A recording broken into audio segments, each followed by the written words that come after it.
today's main news in the southeast. A new hard-hitting campaign in Sussex showing that boys and young men are just as vulnerable to sexual exploitation as girls. We're live in Lewes with the details. About to be put in place, the new cut-price council house extension in Surrey, helping a mother care for her children's disabilities.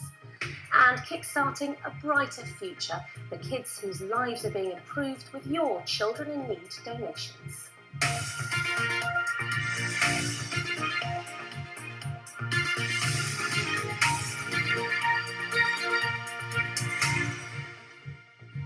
Good afternoon.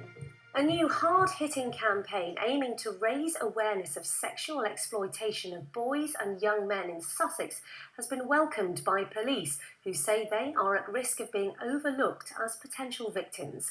The research commissioned by the Sussex Police and Crime Commissioner has led to a new campaign of a series of short films aiming to stamp out the myth that boys are at less risk than girls. I think it's a wake-up call for all of us that this is happening around us. We recognise that it will happen with young girls. We often don't recognise it can happen to young boys and young men as well. So are we giving them the opportunities to report? Do they feel that they're in those, have they got those safe spaces around them where they can, be it at school, be it at home? Well, our reporter John Hunt is in Lewes outside the Police and Crime Commissioner's office now. John, what more does the research have to say? Well, the YMCA researchers spent 6 months researching into child sexual exploitation in Brighton Hove and East Sussex. Their key findings were that nearly half of boys and young men felt that girls were more vulnerable to sexual exploitation than themselves.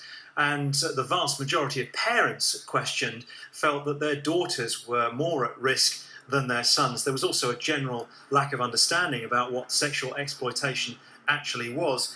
Meanwhile, the researchers heard of cases of inappropriate touching between children in schools, boys being groomed and abused, and young boys being targeted by older men online. And how will this new research be used?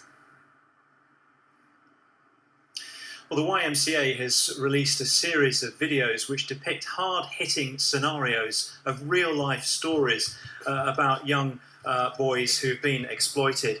The report, meanwhile, recommends training for child sexual exploitation for people working with children, training for people working in bars and nightclubs so that they can help recognise the signs, and improved education for children in schools. John, thank you very much.